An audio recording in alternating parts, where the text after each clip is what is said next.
Top 3 steps to become a millionaire as a regular person.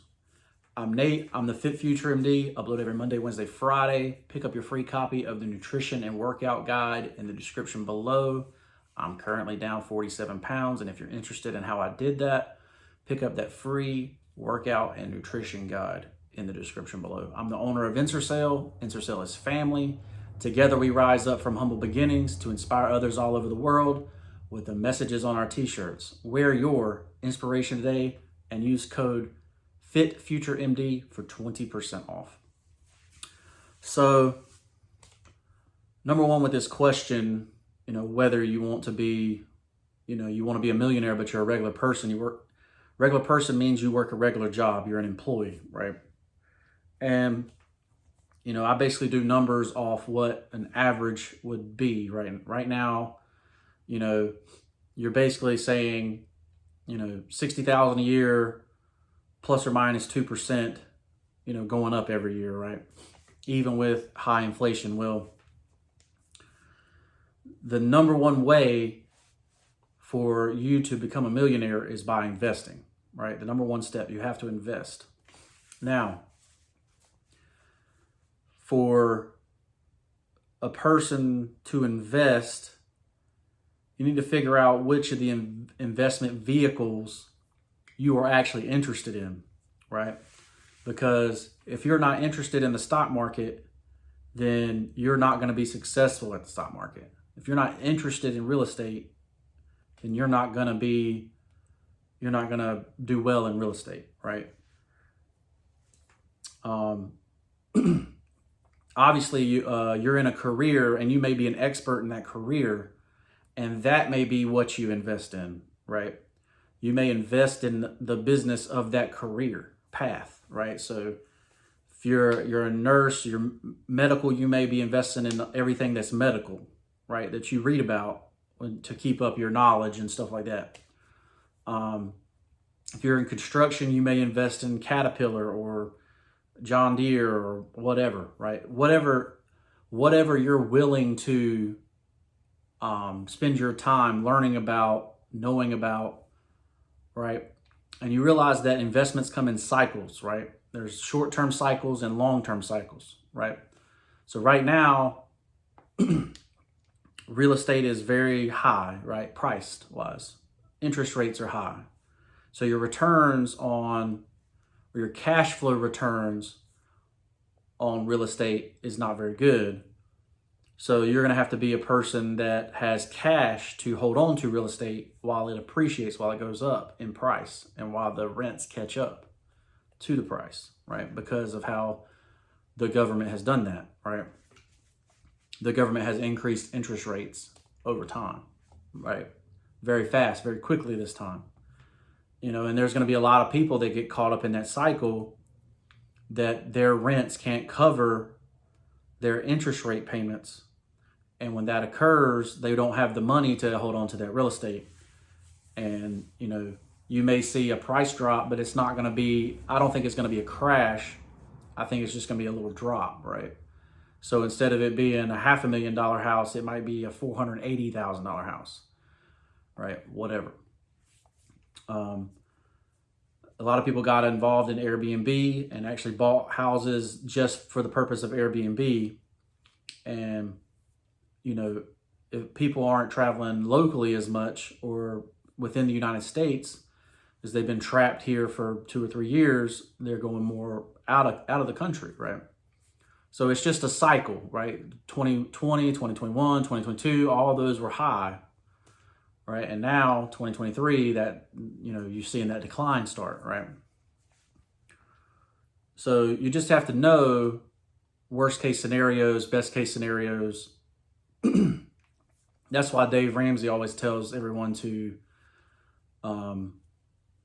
if you're going to invest in a rental property, to buy it cash, right? Well, that might mean you save up 5 or 10 years, right, before you buy that investment property.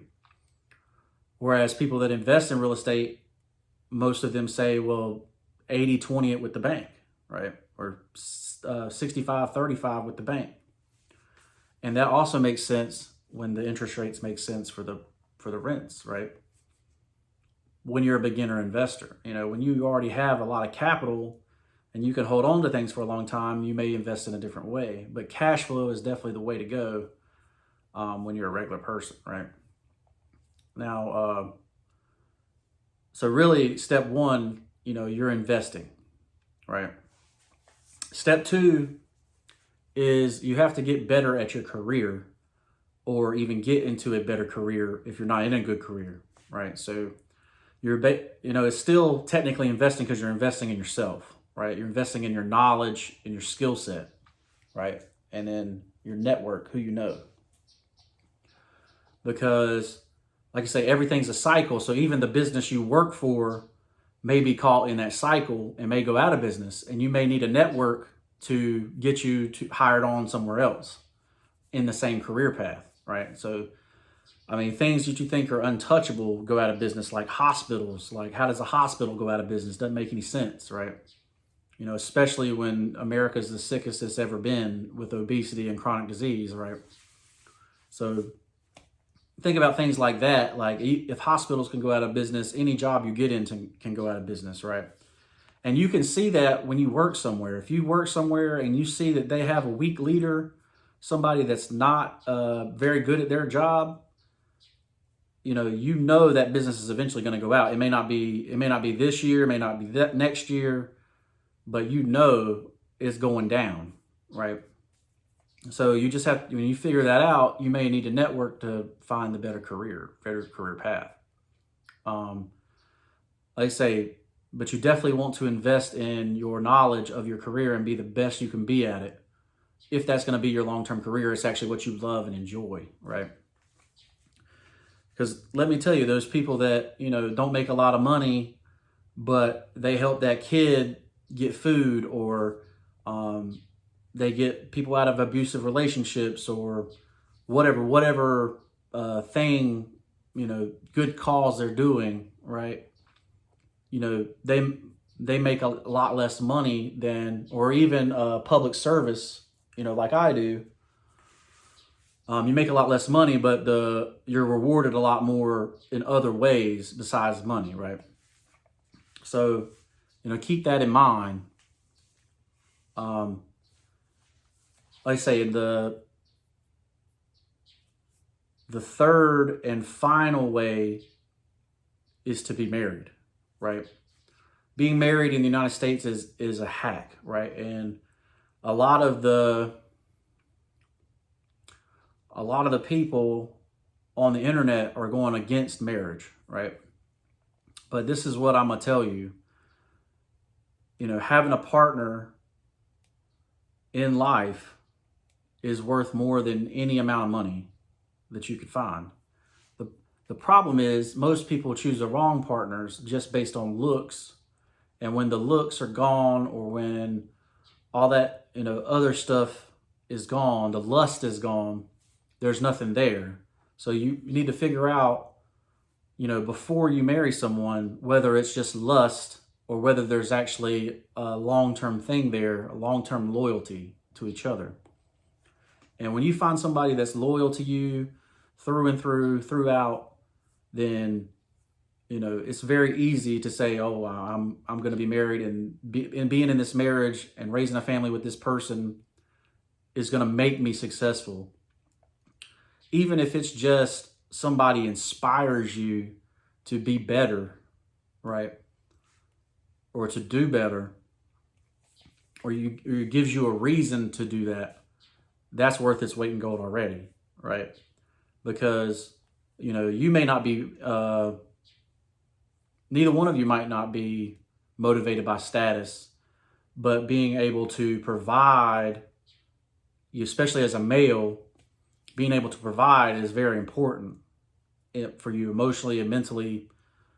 And doing that with a partner, with a family, will motivate you to improve, right? And to improve your situations.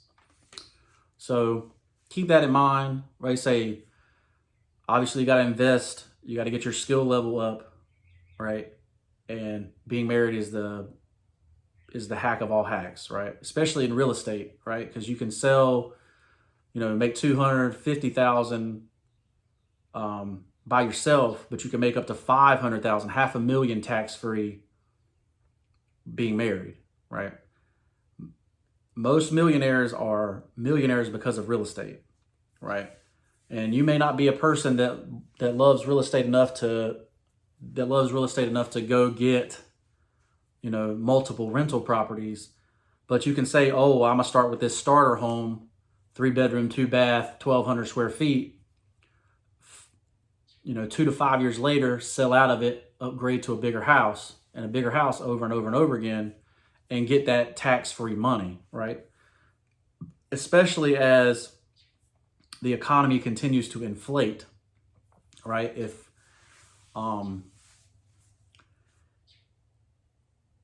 If certain policies are left in place, the economy is going to continue to inflate like this. Well, that includes, and with mass migration to wherever you're at, right? So I'm in North Carolina and people are flocking here, we have the honey butter and everybody else just has regular butter. And like flies to honey, basically, is what I'm saying. And, a lot of people will complain, oh, prices are too high, et cetera, et cetera, et cetera. But you got to realize what market you're in and take advantage of that market, right? If the market's on its way up, you got to get in there, find something you can afford and get in there and ride that inflation up, right? Without you having to work. Obviously, that's why I'm investing in real estate. That's why I invest in the stock market. Right now I'm technically a regular person, right? I'm working a 7 to 4 job, and I have a business on the side, Ensorsale. I obviously want to inspire the world with that.